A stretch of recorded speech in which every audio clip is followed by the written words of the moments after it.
The Bronze Age was built on a simple recipe of two metals. Copper was everywhere, but tin was almost nowhere to be found. This single, stark fact created the greatest strategic puzzle of the ancient world. How could sprawling empires, separated by trackless wilderness and uncharted seas, possibly secure the one ingredient their entire world depended on? By the end of this journey, you will understand why these invisible tin routes were history's most critical supply chains, more vital than any highway or pipeline today. We will uncover how kings gambled their thrones on shipments of dull metal, and why the fate of entire civilizations rested on journeys into utter darkness. What does it truly cost a society to reach for the impossible? Bronze was not just a new metal, it was a new kind of power. Imagine a world where the strongest tools are made of stone, wood, or easily bent copper. Then, a material arrives that is harder, holds a sharper edge, and can be cast into any shape. That was the Bronze Revolution. It redefined everything. Armies equipped with bronze swords and spear points could overwhelm those without. Farmers with bronze sickles and plowshares could harvest and cultivate land more efficiently than ever before. This alloy became the backbone of civilization itself, enabling the construction of cities, the expansion of trade, and the rise of the first great empires. But this transformative power had a secret, and it was a dangerously fragile one. The recipe for bronze is straightforward, about 9 parts copper to 1 part tin. Copper was the abundant partner. Major deposits were scattered across the known world, from the mountains of Cyprus to the valleys of Anatolia. Finding copper was a logistical challenge, but not a geological mystery. Tin, however, was different. It was the ultimate bottleneck. Geologically high-quality workable tin ore is extraordinarily rare. In the entire sphere of the early Bronze Age world, from the Mediterranean to Mesopotamia, there were only a handful of tiny, obscure sources. This meant that any king, any general, any city-state that wanted to field an army or build a thriving economy faced the same impossible equation. You could have all the copper in the world, but without that 1/10th portion of tin, you had nothing but soft, useless metal. The entire towering edifice of Bronze Age society, with its chariots, its monuments, and its empires, was balanced on a pinpoint of scarce, dull gray ore. Control that pinch point, and you controlled the fate of nations. Lose it, and your civilization could literally grind to a halt. This was the silent, desperate struggle that began in the shadows, long before the first bronze blade was ever forged. The true cost of bronze was measured not in gold, but in darkness. For the rulers of Mesopotamia, Egypt, and Anatolia, the world beyond their borders was a vast and terrifying unknown. They possessed no maps as we understand them, only fragmented stories from merchants and rough sketches on clay tablets that faded into blank spaces labeled "Simply Here Be Monsters." The sources of their most precious commodity, tin, were not marked with convenient dots on a trade route. They were rumors, whispered legends of distant mountains or faraway riverbeds where the gray pebbles could be found. This geographical ignorance turned every transaction into a leap of faith. A merchant caravan departing for tin was not just conducting business. It was embarking on an expedition into a literal void, with no guarantee of return. Securing this metal became the ancient world's most critical intelligence operation. It was a threefold endeavor, blending exploration, diplomacy, and espionage. First came the explorers, the merchants and scouts who ventured beyond the edge of the known, following cryptic directions and trading for local guides whose loyalty was as uncertain as the path ahead. Their journeys were monuments to human endurance, taking months or even years, facing harsh landscapes, unfamiliar peoples, and the constant threat of losing the way entirely. If an explorer did find a source, the next phase began: diplomacy. A local chieftain controlling a tin stream held power far beyond his modest territory. Empires had to negotiate, not from a position of overwhelming strength, but of acute need. Gifts, promises of protection, and marriage alliances were offered, all to secure a trickle of ore from a land the empire could not even properly locate on a chart. And finally, There was the covert layer, the guarded secret. Any state that discovered a tin source would do everything in its power to obscure its origin. They might create false stories, invent middlemen, or even sabotage rival caravans. Knowledge of a tin route was a state secret more valuable than the contents of the royal treasury, because it was the key to replenishing that treasury forever. This was not shopping. It was a high-stakes geopolitical game where the game board was mostly black, and the most important pieces were hidden in the dark. So where exactly was this elusive metal hiding? Modern geology and archaeology point to a handful of locations that acted as the secret engines of the Bronze Age world. Far to the northwest, on the windswept tip of what is now Britain, lay the tin streams of Cornwall. To the east, deep in the heart of Central Europe, the Erzgebirge mountains held deposits. And thousands of miles further, in the rugged highlands of Central Asia, regions like modern-day Afghanistan likely provided another crucial source. Now, picture the map from the perspective of a Sumerian king in Mesopotamia or a Hittite ruler in Anatolia. The distance is almost incomprehensible. From the plains of Mesopotamia to the mines of Cornwall is a journey of over 2,500 miles as the crow flies, a distance filled with towering mountain ranges, vast forests, and unpredictable seas.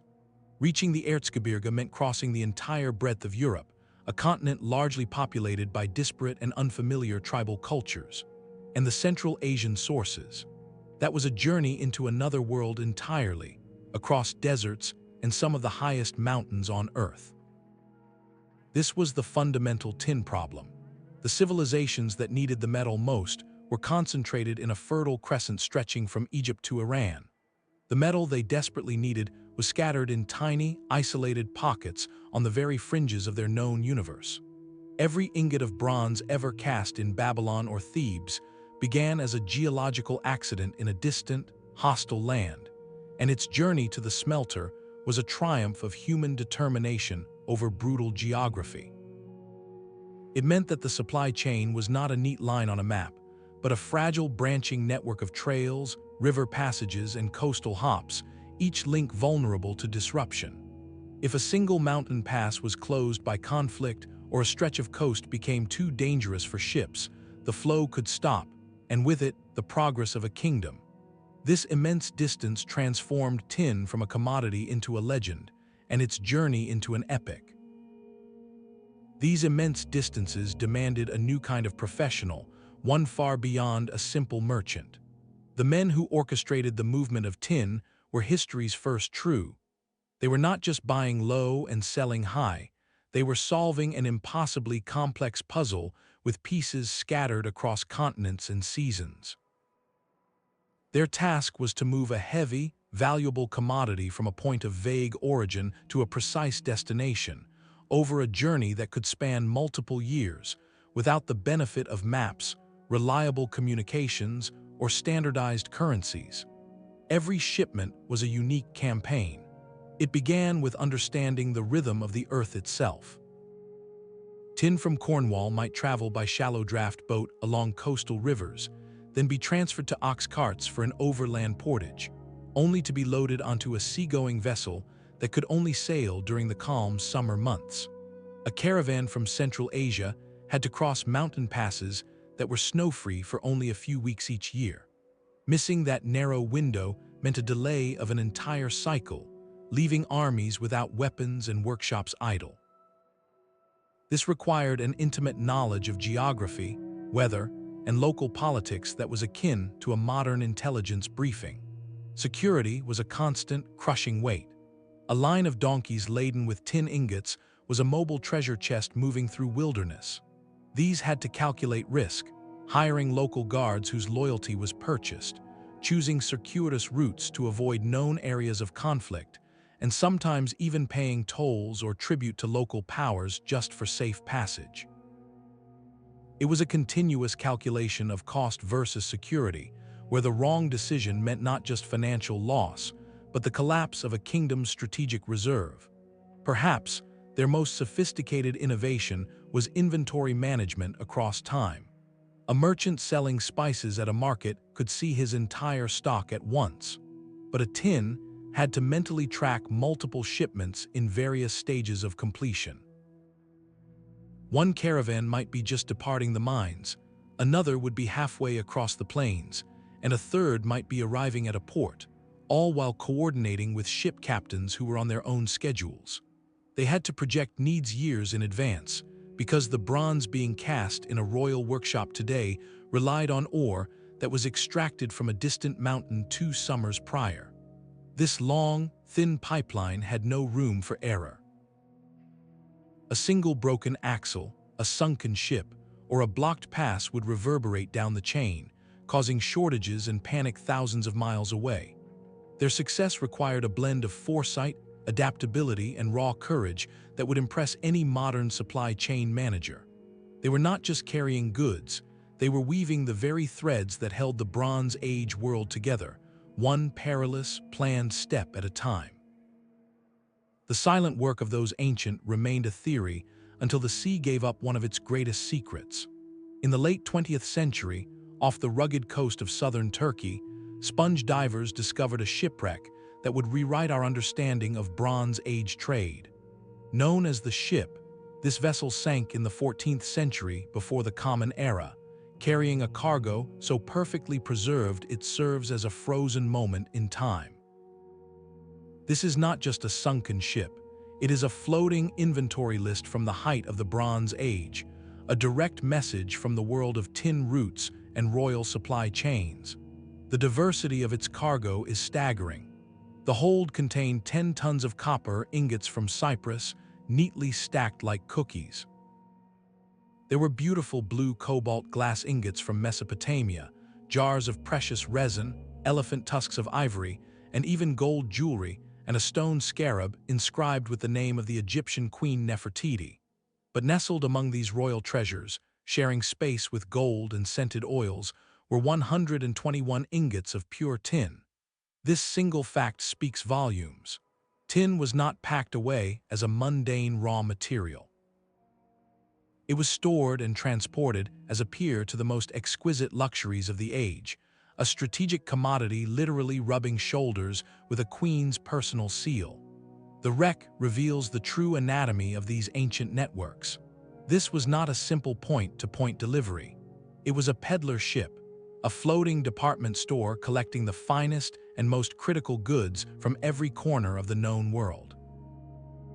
A merchant on this vessel would have picked up Cypriot copper, loaded Mesopotamian glass, taken on Egyptian gold, and carefully acquired those vital tin ingots from a source we can still only guess at, all to be traded in the bustling ports of the Aegean or Anatolia. This mixed cargo shows us that the tin trade was never an isolated operation. It was woven into the very fabric of international commerce, diplomacy, and cultural exchange. The ship's contents tell a story of an interconnected world, where the metal needed to make a farmer's plow was sourced through the same complex, high-risk channels that supplied a pharaoh's throne. The loss of this ship was more than a commercial disaster, it was a geopolitical tremor. The simultaneous loss of 10 tons of copper and over a ton of tin meant the sudden, complete removal of the raw materials needed to outfit an entire army or supply a major city's workshops for a year. That sunken cargo represented power, frozen in the deep, a stark reminder of how the rise and fall of empires could literally rest on the stability of a single wooden hull and the skill of its crew. That single shipwreck illuminates the brutal reality of Bronze Age geopolitics. Control the root, and you controlled the bronze, which meant you controlled the fate of empires. This was not a metaphor, it was a daily, grinding imperative for every king and general. The metal's scarcity and the immense distances involved created natural choke points, narrow passages of land or sea where the entire flow of tin could be monitored, taxed, or severed with a single command. Possession of such a point was not merely an economic advantage, it was a weapon of supreme strategic power. Consider the Hittite Empire, centered in the rocky highlands of Anatolia. Their territory was not blessed with major tin deposits, but it sat directly astride the overland and riverine pathways that connected the Aegean world to the wealthy markets of Mesopotamia and beyond. The Hittites understood that their true strength lay not in what was under their mountains, but in what passed through them. They dedicated immense resources to securing these corridors, building fortified outposts and establishing treaties with local communities to ensure that every caravan moving tin, copper, or other luxuries traveled under their watchful eye and with their royal permission. This control allowed them to levy heavy taxes, enriching their treasury, but more importantly, it gave them the power to grant or deny this critical resource to their rivals. They could strangle an enemy's bronze supply without ever marching an army to their border, a form of economic warfare as potent as any siege. This system of control was often delegated to a sophisticated network of merchant colonies, known as in the Assyrian tradition. These were not just market towns. They were semi-autonomous trading posts established by merchant families from powerful states like Assyria, operating under formal agreements with local rulers. It was a nerve center of commerce and intelligence. Its merchants would purchase tin and other goods from incoming caravans, warehouse them, and arrange for their further transport, all while sending detailed reports back to their homeland about prices, political stability, and potential threats along the route. For a local Anatolian king, hosting was a double-edged sword. It brought wealth and access to distant goods, but it also meant embedding a powerful foreign entity with its own loyalties deep within his territory. The presence of these networks turned trade routes into delicate diplomatic zones, where a broken treaty or a shift in alliance could instantly transform a peaceful highway into a contested war zone. This constant jockeying for position fueled a shadow war of espionage and subterfuge. Kings would send agents to bribe caravan masters, to learn the secret paths used by rivals, or to spread disinformation about bandits or impassable terrain. Securing a single mountain pass or a sheltered harbor could become the objective of an entire military campaign, because the prize was not land for its own sake, but the invisible stream of strategic material that flowed across it.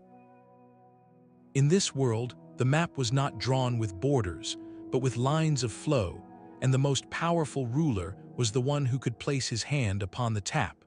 One of the most treacherous of these vital arteries snaked its way out of the heart of Europe. From the tin-bearing Erzgebirge mountains, the metal began a journey that was a marathon of human endurance. It did not travel alone, but moved hand to hand through a chain of cultures, each adding value and taking a share, transforming raw ore into a commodity of empire. The first links in this chain were the sophisticated societies of Central Europe, like the culture. These were not primitive tribes, but organized communities with skilled metalworkers who understood the value of what they controlled. They likely processed the raw tin ore into manageable, standardized ingots, creating a product that was ready for the long journey south. Their prosperity was built on this role as the crucial first processors, the gatekeepers of the source. From their lands, the ingots entered the great superhighway of the ancient European world, the Danube River Valley. This river was a natural conveyor belt, moving goods and ideas on currents and along its banks. But the Danube only went so far. To reach the sun-drenched workshops of the Mediterranean, the tin had to conquer the Alps. This was the ultimate bottleneck, where the overland route faced its greatest physical test. Picture a train of pack animals, perhaps sturdy alpine cattle or sure-footed donkeys, each carrying a load of heavy metal ingots. They would follow narrow trails worn into the mountainside by generations of travelers, climbing through passes that were free of snow and ice for only a few short months each year. A single storm, a rockslide, or an attack by bandits in these confined spaces could mean the total loss of a season's supply. The communities that controlled these alpine passes held immense, localized power. They provided guides, shelter, and security for a price, effectively taxing every ounce of metal that crossed their domain.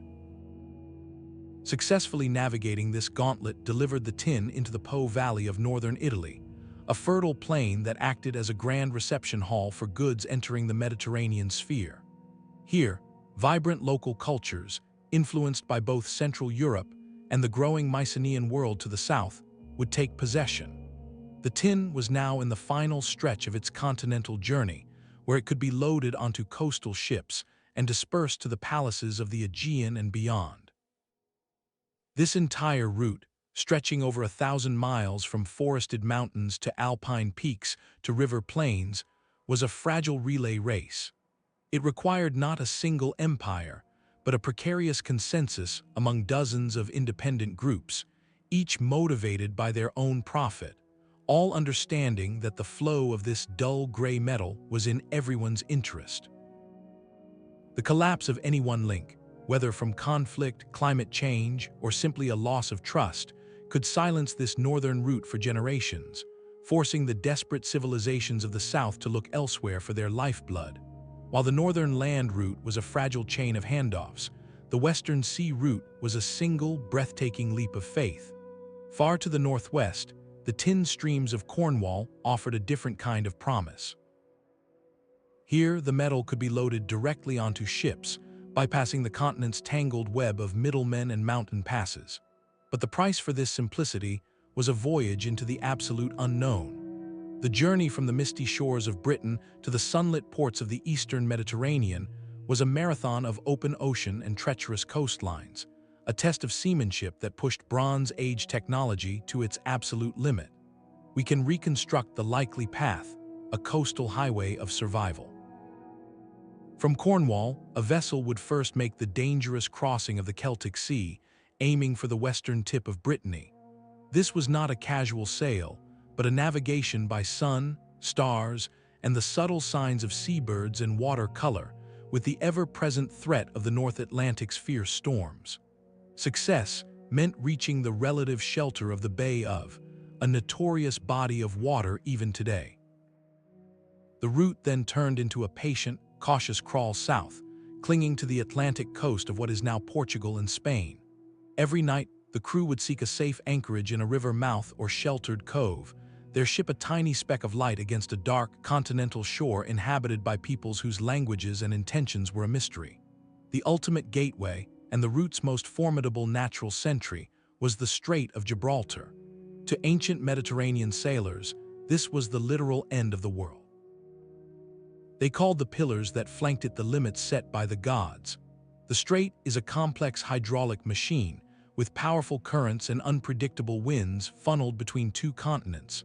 Successfully navigating this choke point required not just skill, but profound local knowledge, likely acquired over generations of failed attempts and hard-won experience. Passing through was a symbolic rebirth, transforming an Atlantic voyager into a Mediterranean trader. Once inside the inland sea, the tin's character changed. It was no longer a raw material from the edge of myth, but a tangible asset within the known commercial sphere. Here, it likely entered the hands of the era's master mariners and networkers. While the earliest voyages may have been made by daring, nameless explorers, by the late Bronze Age, two civilizations had positioned themselves as the critical intermediaries. The Mycenaeans, with their powerful palaces like Mycenae, had trading networks stretching across the Aegean and eastern Mediterranean. A ship bearing Cornish tin arriving in a Cretan or Anatolian port would find a ready buyer in a Mycenaean agent, who could then distribute it to the hungry markets of the Levant and Egypt. Later, as the Bronze Age waned, the Phoenician cities of the Levant, like Byblos and Tyre, would perfect this role. Their famed cedar ships, built for long-distance travel, became the vital link connecting the Atlantic source to the eastern consumers. They did not necessarily sail all the way to Cornwall themselves, at least not at first. Instead, they mastered the art of the middleman, establishing trading posts at strategic points like modern-day Cadiz, just beyond the Strait of Gibraltar. There they could meet the Atlantic traders, exchange Mediterranean goods like fine pottery, olive oil, and glass for the precious tin, and transport it back east with maximum efficiency. This maritime route was a different kind of supply chain. It was less a relay and more a specialized pipeline, where the value lay in controlling not the land, but the knowledge, the ships, and the courage to bridge two separate worlds. The tin that reached a pharaoh's workshop via this path had not crossed a dozen tribal territories, but had instead whispered past the edge of the map, carried by sailors who understood that the greatest rewards lay beyond the pillars everyone else feared. But the quest for tin was not confined to the west. To the east, another vast and forbidding landscape held the promise of the gray metal, a promise that would draw the great river civilizations into a partnership spanning continents. High in the rugged mountains of what is now Afghanistan, geological evidence points to ancient sources of tin, deposits that would have glittered like distant stars to the empires of Mesopotamia and the Indus Valley. For them, this was not the edge of the world, but a mysterious mountainous heartland, a source of both immense wealth and profound danger. Reaching it meant confronting the Iranian plateau, a sprawling expanse of deserts, salt flats, and jagged mountain ranges. An overland caravan embarking from the great city of in Mesopotamia would face a journey of months, moving northeast along the flanks of the mountains. This was a trek through extreme and unforgiving geography, where water was scarce and the sun relentless. The caravans, likely strings of donkeys or Bactrian camels, would have moved from one isolated oasis to the next, each a tiny island of life in a sea of rock and sand. These oases were not just watering holes, they were critical nodes of control and commerce. Local tribes who controlled these precious springs held the power to grant or deny passage, to offer guides, or to demand exorbitant taxes for safe conduct. The entire overland route was a fragile negotiation with the land itself and the people who mastered it. Yet there was another path, one that avoided the harsh interior.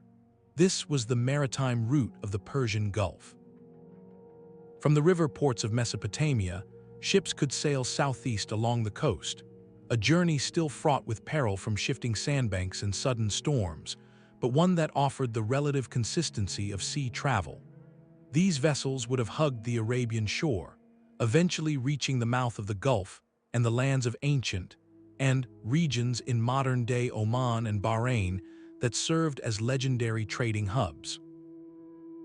Here, the tin from the Afghan highlands, brought down to the coast by shorter, more localized overland trails, could be transferred to Mesopotamian ships.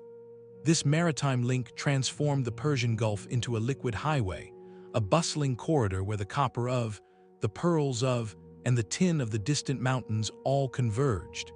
This eastern network reveals the astonishing scale of the Bronze Age world.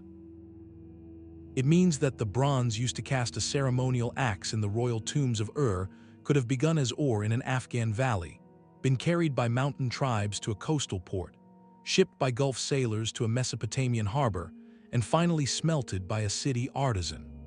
Each handoff, from highland miner to caravan driver to ship captain, represented a leap of trust and a calculation of value across cultures that spoke different languages and different gods. This route underscores a profound truth. The desperation for tin did not just create trade, it forged the first truly global connections, linking the floodplains of the Tigris and Euphrates with the towering peaks of Central Asia in a shared, silent dependency.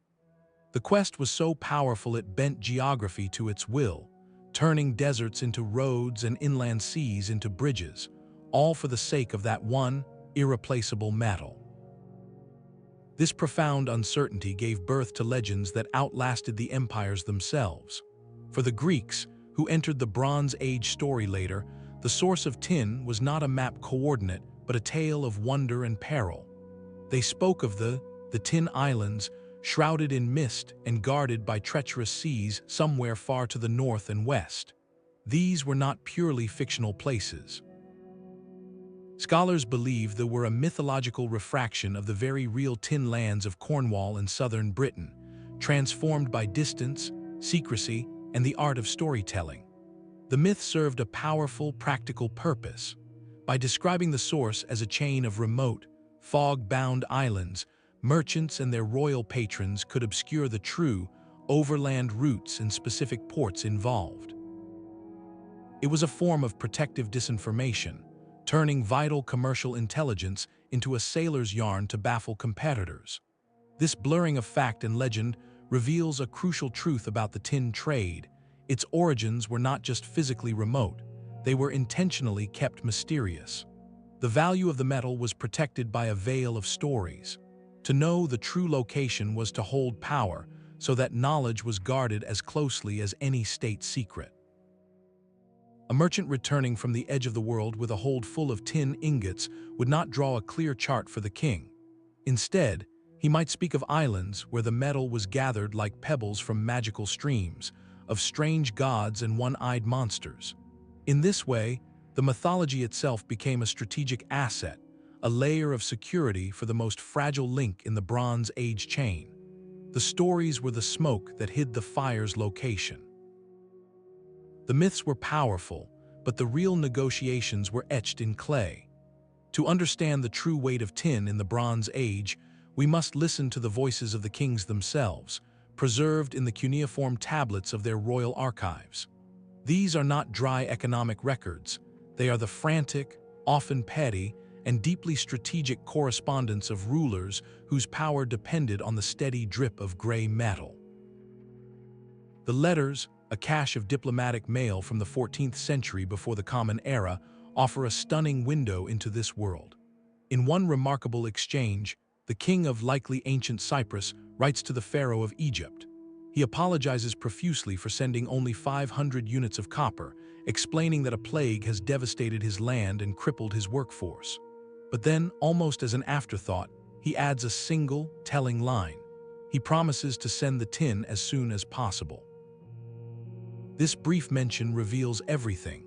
Even in the midst of a societal crisis, with copper production in collapse, the obligation to supply tin remained paramount. It was a separate, sacred commitment in the diplomatic ledger, a debt that could not be erased by hardship. The letters are filled with this kind of tense haggling.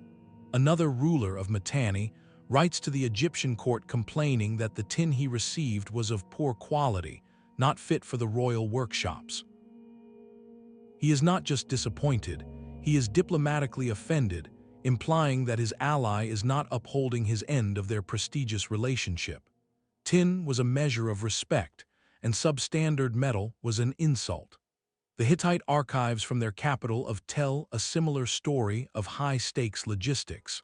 One tablet records a desperate message from a Hittite official stationed in a distant province. He reports that the expected tin shipment has not arrived, and the local smiths have halted all work. The anxiety in the text is palpable. Without that shipment, the province cannot produce tools for the harvest or weapons for its garrison. The entire local economy, and by extension its security, is frozen, waiting for a caravan lost somewhere in the mountains.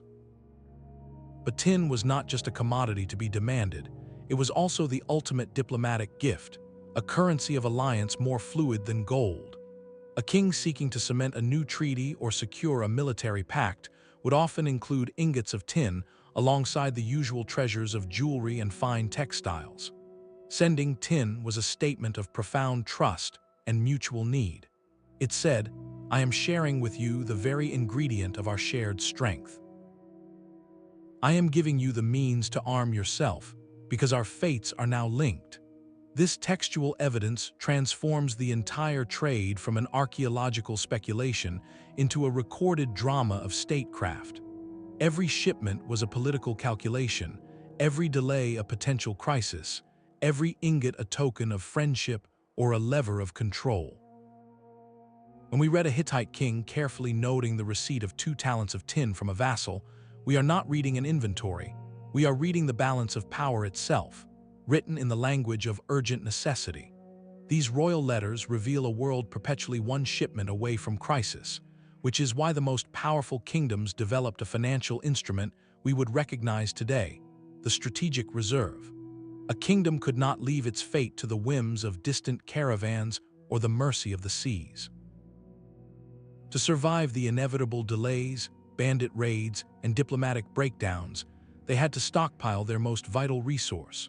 This was not a surplus, it was a calculated buffer against disaster, a hedge against the collapse of the entire fragile network. The logic was brutally simple.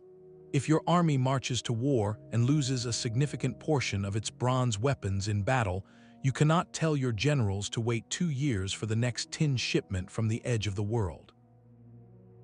You must have the raw materials on hand, within your fortified walls, to rearm your troops immediately. A supply interruption was not an economic downturn. It was an existential threat that could leave a civilization defenseless. This imperative transformed palace and temple storerooms into the ancient equivalent of strategic petroleum reserves. Archaeology gives us tangible proof of this state-level planning. At sites like the Palace of Mari on the Euphrates or in the storerooms of the Hittite capital, excavators have found carefully arranged caches of tin ingots. These ingots are often stored alongside copper, the two metals kept in precise proximity, ready for the smelter's furnace. Their location is telling. They are not in a merchant's quarter or a public marketplace. They are deep within the administrative heart of the palace, under direct royal control. The very architecture speaks to their importance. These rooms were built with thick walls and secured doors, designed to protect a treasure more valuable than gold. Finding these stockpiles confirms that tin management was a core function of the state. Scribes would have kept meticulous inventory lists on clay tablets, tracking every ingot received, every parcel issued to royal workshops, and the ever-fluctuating balance of the reserve. A king would be briefed on this inventory as regularly as on the strength of his armies, because the two were fundamentally the same. A full tin warehouse meant a secure kingdom, a depleted one signaled vulnerability. This centralized control allowed for astonishing long-term planning.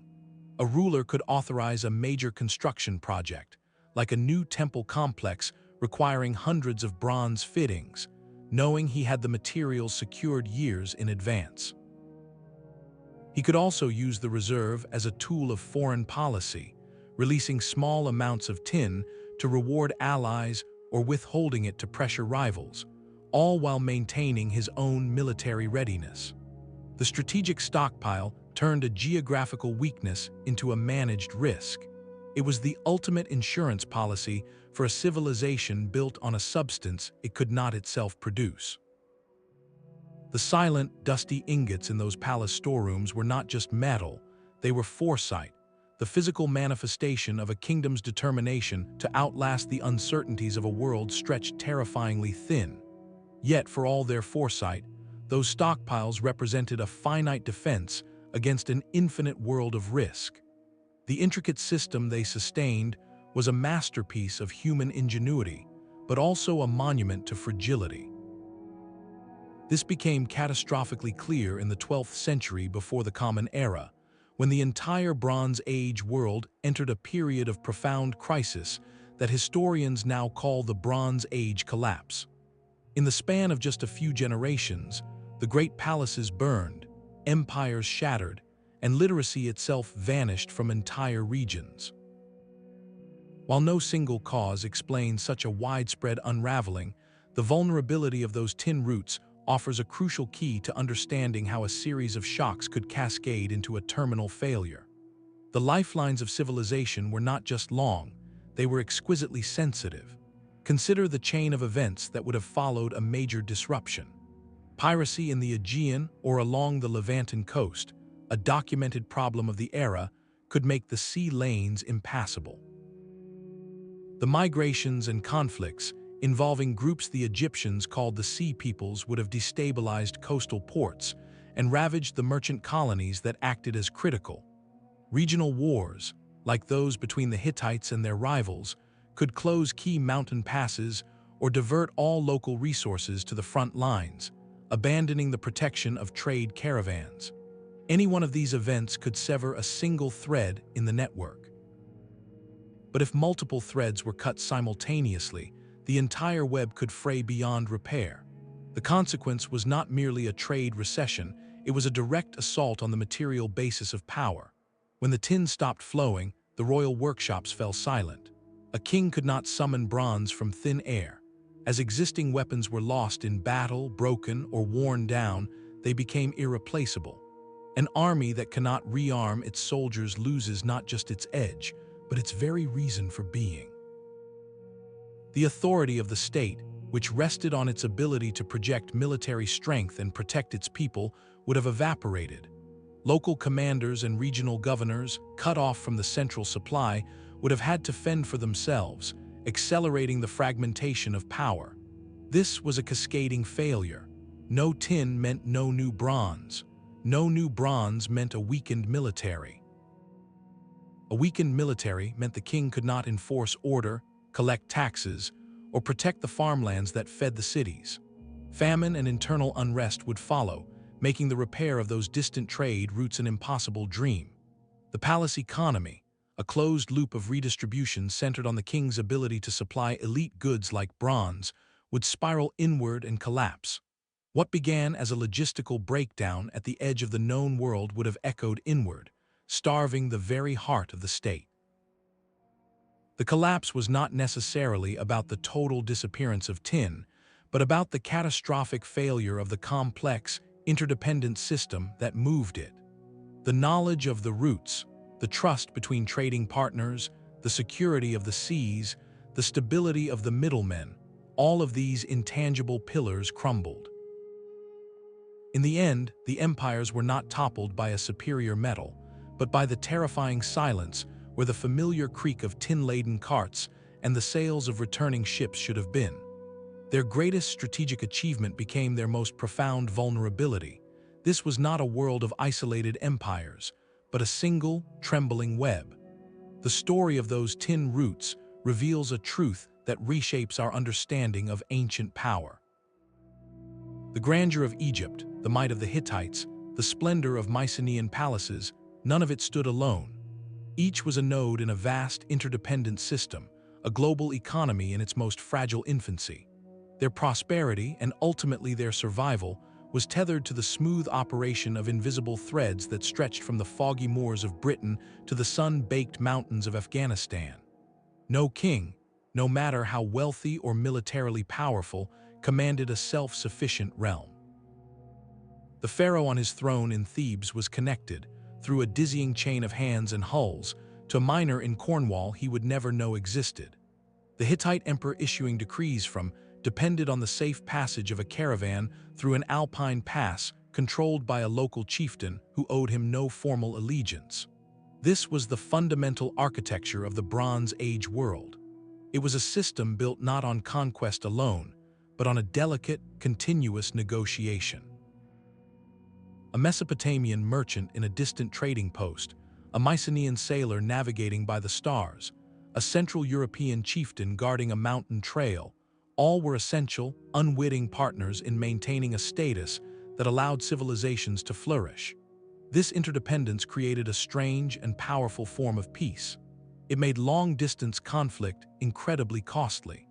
To wage a major war against a trading partner was to risk severing the very supply lines that fueled your own army. Diplomatic marriages, gift exchanges of exquisite luxury goods, and carefully worded treaties were not just courtly formalities. They were the essential lubrication for this complex machine. They were the tools used to keep the tin flowing. The system incentivized cooperation across vast cultural divides, because everyone, from the palace scribe to the donkey driver, benefited from the movement of that gray metal. Yet this beautiful, connected web had a terrifying weakness. Its strength was also its supreme vulnerability. The collapse of one strand could send shockwaves through the entire network. A drought in Central Europe that disrupted the overland caravan schedule, a wave of piracy that closed the sea lanes off Anatolia, a political upheaval in a key middleman territory like the Levant. Any of these could create a bottleneck that starved multiple empires at once. The late Bronze Age palaces were not fortresses of isolation. They were nervous control rooms, constantly monitoring reports from the edges of their world, always aware that their brilliance was borrowed, sustained by a whisper of ore from 1,000 miles away. This was the price of Bronze Age glory, a deep, unshakable dependency. Their golden age was held together by the hope that a ship would round the headland, that a caravan would emerge from the dust of the horizon, that the fragile threads holding their world together would not snap. The true price of tin was not paid at the mine, but along every mile of its journey. Protecting this flowing wealth required a constant, crushing investment in security, an overhead so immense it reshaped the very purpose of the state. This was the hidden tax of interdependence, a bill presented at every mountain pass, river ford, and sheltered cove. Consider the lonely caravan trail. A string of donkeys laden with heavy metal ingots moved at a walking pace through landscapes filled with opportunity for those willing to take by force.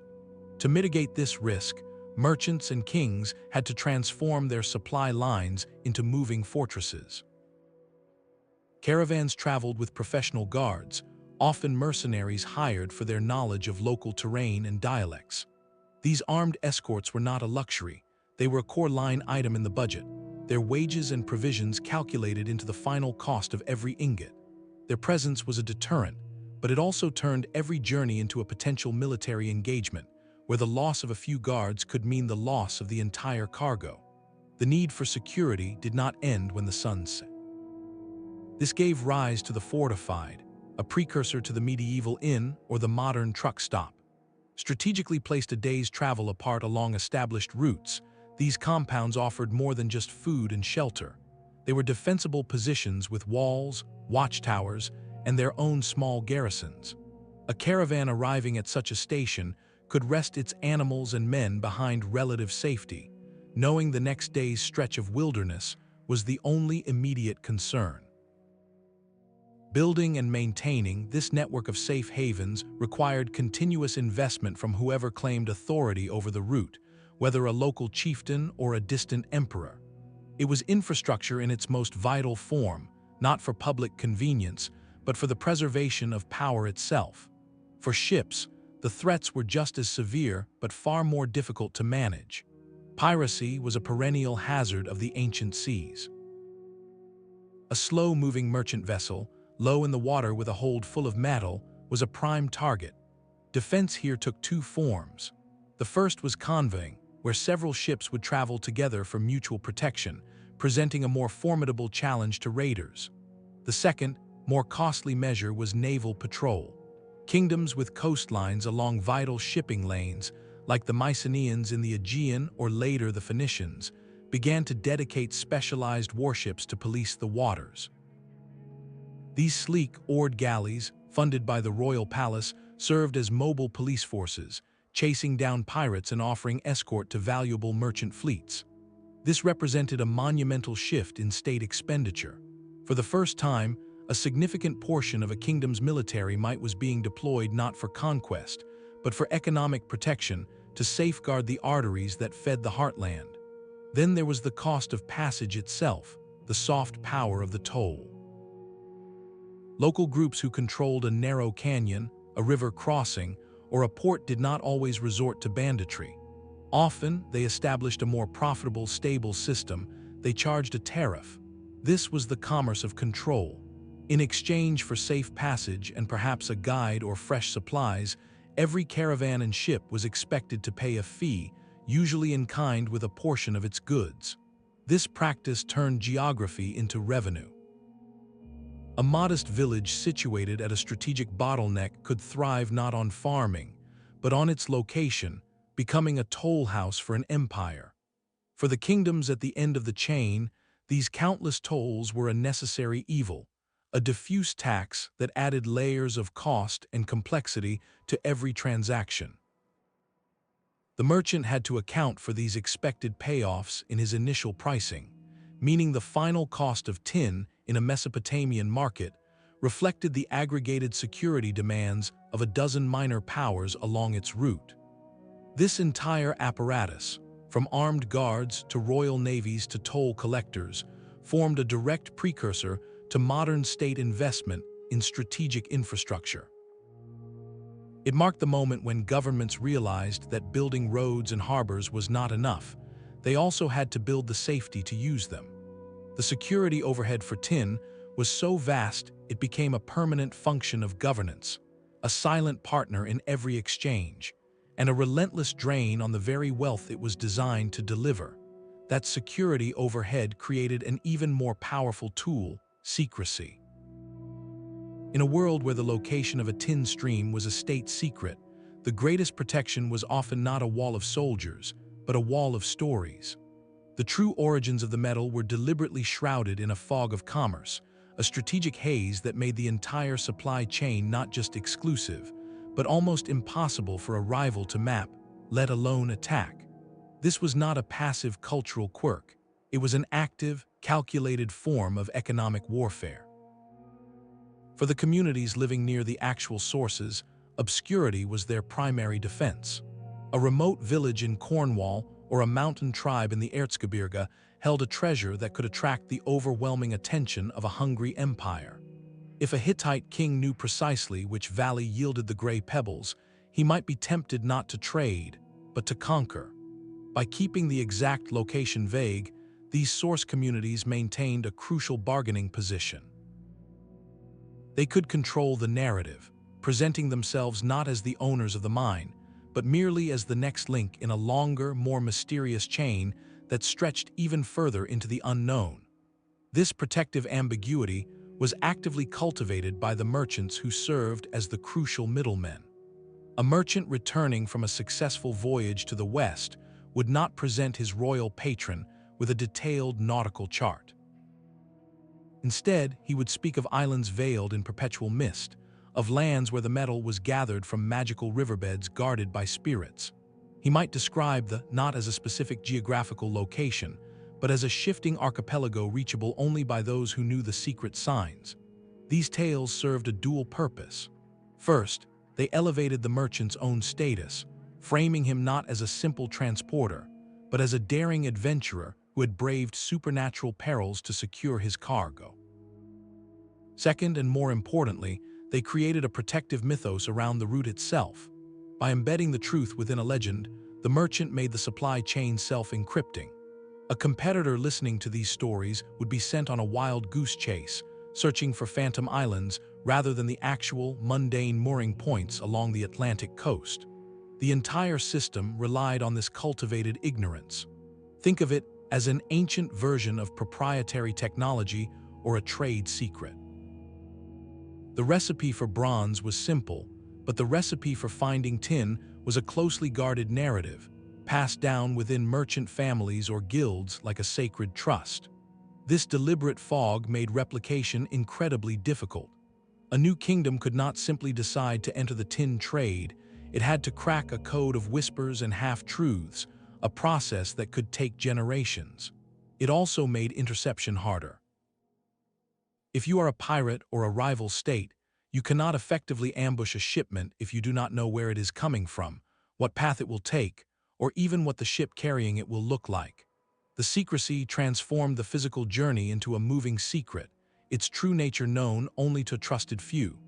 This weaponized mystery was perhaps the most elegant defense mechanism of the entire Bronze Age system. It turned knowledge into a form of capital more durable than the metal itself. While a stockpile of tin could be stolen or depleted, the hidden map inside a merchant's mind, encrypted by legend, was a resource that could not be seized by force. It ensured that the lifeblood of empires continued to flow not just under guard, but under a veil, moving through a world that preferred to believe the metal was born from myth rather than mined from a muddy hillside. Yet for all the secrecy and legend, the tin left behind a silent testimony. The truth of its journey is etched not in clay tablets alone, but in the metal itself, waiting for modern science to learn its language. Today, archaeologists act as forensic detectives, using tools the Bronze Age kings could never have dreamed of to finally map those ghostly routes. Their most powerful method is a form of elemental fingerprinting called lead isotope analysis. Here is how it works. All tin ore contains tiny, natural traces of lead, and the precise ratios of different lead isotopes in that ore are as unique as a geological signature. They are set by the age and formation of the rock where the tin was born. By vaporizing a microscopic sample from an ancient tin ingot and analyzing these ratios with a mass spectrometer, scientists can compare that fingerprint to databases of known tin deposits from Cornwall to Central Asia. It is a direct line from a looted artifact in a palace storeroom to the specific mountain range it came from. This science is cutting through of mercantile secrecy. For example, analysis of tin artifacts from the Eastern Mediterranean has shown, surprisingly, that much of it did not come from the nearby legendary sources in Afghanistan, but matched the signature of tin from Cornwall. This single finding rewrites our mental map, proving that the Western Sea route was active and crucial far earlier and on a much larger scale than written records ever hinted. The metal itself does not lie. Alongside this chemical detective work, researchers study the physical shapes of the ingots, the packaging of the ancient world. The most iconic is the oxhide ingot, a rectangular slab of metal with 4 protruding corners, designed for easy carrying by a pole. These distinctive shapes are more than just practical, they are cultural markers. The distribution of oxhide ingots, found in shipwrecks like, and in hordes from Sardinia to the Black Sea, literally plots the flow of copper and tin across the Mediterranean on a map. Finding a Cornish tin ingot melted down and recast into Assyrian axe is one thing, but finding a recognizable oxhide ingot in a foreign port tells a different story.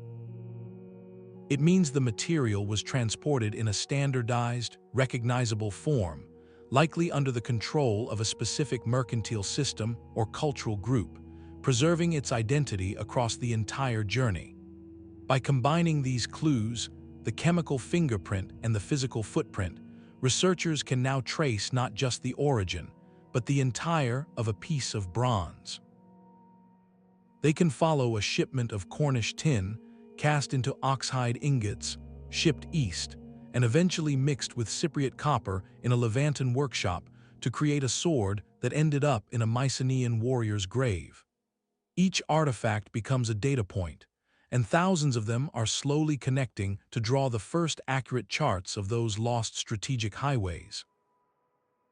The legends of Misty Islands are giving way to a hard science of isotopes and trade winds, finally illuminating the precise, perilous paths that once held the world in balance.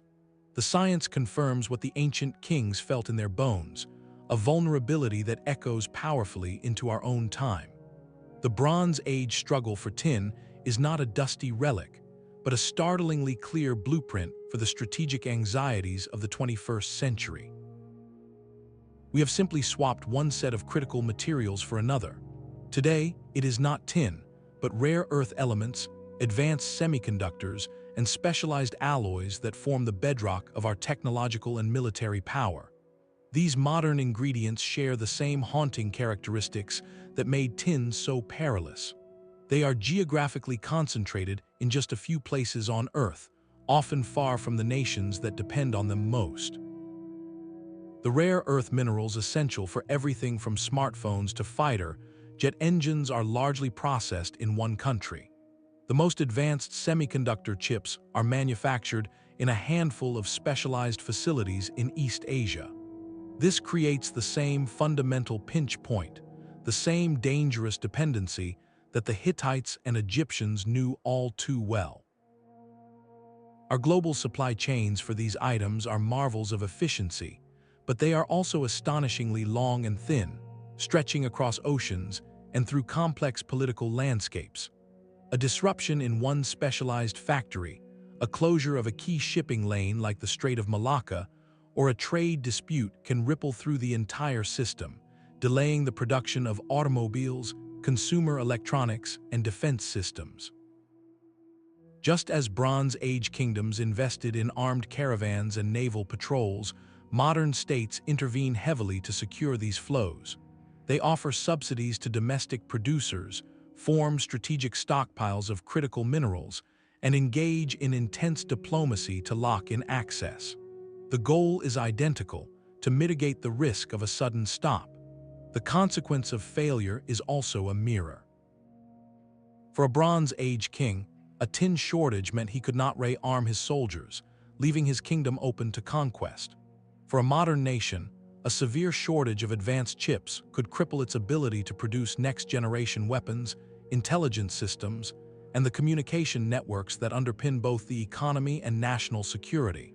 The dependency is less visible now, hidden inside circuit boards and battery packs instead of gleaming ingots, but the strategic equation has not changed. We still build our world on materials we cannot ourselves provide, and our continued prosperity hinges on the fragile, negotiated piece of long and winding roads. The true legacy of those tin roots is not found in the bronze artifacts we dig up, but in the invisible systems they left behind. These networks did far more than move metal. They built the first operating manual for a connected world. The desperate need to secure a resource from the edge of the map forced societies to invent solutions to problems of trust, communication, and exchange across vast distances. In doing so, they laid down the foundational infrastructure of globalization itself, templates we still follow today. Consider the challenge of trust. A Mycenaean merchant could not bring a chest of gold coins to a Cornish chieftain. Currency was local, and promises were meaningless without enforcement. So they pioneered long-distance credit and contractual obligation. A merchant would receive tin in advance, based on his family's reputation, with the understanding he would return later with Mediterranean goods of equivalent value. This system ran on personal honor and the threat of commercial exile, creating the earliest forms of international credit. It required a radical leap of faith, a belief that a stranger thousands of miles away would honor a debt that might take years to settle. To make this work, they needed a common language of value. This led to one of the most profound innovations, the standardization of weights and measures. From the docks of Ugarit to the markets of Mesopotamia, we find stone weights carved to the same standard, the shekel. This was not a coincidence. It was a necessity. A merchant buying tin in one port and selling it in another had to guarantee his ingot weighed the same at both ends. This universal metric reduced conflict, built confidence, and allowed price to become a reliable signal across cultures. It turned subjective barter into measurable commerce. These routes also forged the first permanent tools of international diplomacy. The constant flow of envoys bearing gifts and treaties to secure mineral rights created a professional diplomatic corps. The letters are not casual mail. They are evidence of a formalized system of state-to-state communication, with established protocols for address, flattery, and grievance. Kings learned to speak a shared language of power and mutual need, because the alternative was a collapse that would impoverish them all. Most importantly, the tin trade crystallized the very concept of a strategic, geopolitical resource dependency. For the first time, leaders understood that their security was tied to material they did not control, located in lands they might never see. This awareness birthed grand strategy. It forced states to look outward, to maintain foreign intelligence, to balance trade with military power, and to think in terms of long-term supply rather than just immediate conquest. The constant negotiation over tin created a stable, if tense, interdependence that made the world smaller. It linked the fate of a fisherman in the Aegean to a miner in the Erzgebirge, creating a shared, if unspoken, interest in the continuity of the flow. In the end, the most valuable thing transported along those dusty trails and moonlit sea lanes was not the dull gray ingots, but the ideas. The ideas of credit across distance, of standardized value, of diplomatic dialogue, and of a world where prosperity was woven from threads that stretched beyond the horizon. The bronze itself eventually rusted away or was melted down for new uses. But the systems, the habits of connection, the very architecture of an interconnected world, those remained. They became the silent bedrock upon which every subsequent empire, every age of exploration, and our own modern global network would eventually be built. The tin roots taught humanity how to be interdependent, a difficult lesson whose first classroom was the desperate, glorious search for a metal nobody could live without. That hidden framework of necessity is what truly defined the age. The tin roots were not just important, They were the paramount strategic supply chains in all of human history. Their status rests on a confluence of factors unmatched before or since. It begins with the absolute, negotiable necessity of the resource itself. Unlike luxury goods like silk or spices, tin was not a desire, it was a requirement. A civilization could survive without gold or ivory, but it could not function, defend itself, or progress without bronze. This transformed every shipment from a commercial venture into a mission-critical operation for state survival. Combine this with the extreme, almost fictional distances and dangers involved. We are not talking about a well-patrolled Roman road, but voyages into geographical and cultural voids, where a single mistake meant vanishing without a trace. The journey was the hazard. Finally, and most critically, was the direct, unmediated link between the flow of tin and the stability of the throne. A delayed caravan did not mean disappointed customers. It meant a weakened army, a failed harvest season, and a king whose authority was evaporating because he could no longer provide the very substance of power. This direct line from a mine in a distant mountain to the security of a palace is what elevates these routes above all others. Every gleaming bronze statue, every victorious army depicted on a temple wall, every grand city gate, was ultimately funded and facilitated by that slow, perilous trickle of gray ore. The glittering achievements we remember from the Bronze Age, the art, the architecture, the epic poetry, all of it rested on this gritty, anxious, and utterly practical foundation of logistics. The heroes of the Iliad fought with bronze weapons, but those weapons existed only because of a network of unsung heroes, the merchants, sailors, and donkey drivers who kept the metal moving. So when we look back, we must see two worlds superimposed, the visible world of monuments and kings, and the invisible world of routes and risks. One could not exist without the other. This pattern, the desperate search for a critical resource that lies far beyond our control, is a rhythm of history that never truly ends. Our age is built on silicon, on rare earth elements, on energy sources pulled from deep within the earth or harnessed from the sky. We have created supply chains of breathtaking complexity and speed, yet they are animated by the same ancient imperative: secure the indispensable. The fundamental equation remains: our prosperity and security are often tied to a substance we cannot ourselves create, located in lands we do not govern, transported along pathways we struggle to fully protect. It is a sobering legacy of those first, long journeys into the dark. So as you move through our modern world, surrounded by its own marvels, consider this: what is the tin of our own age, and what invisible journeys does it take to reach us?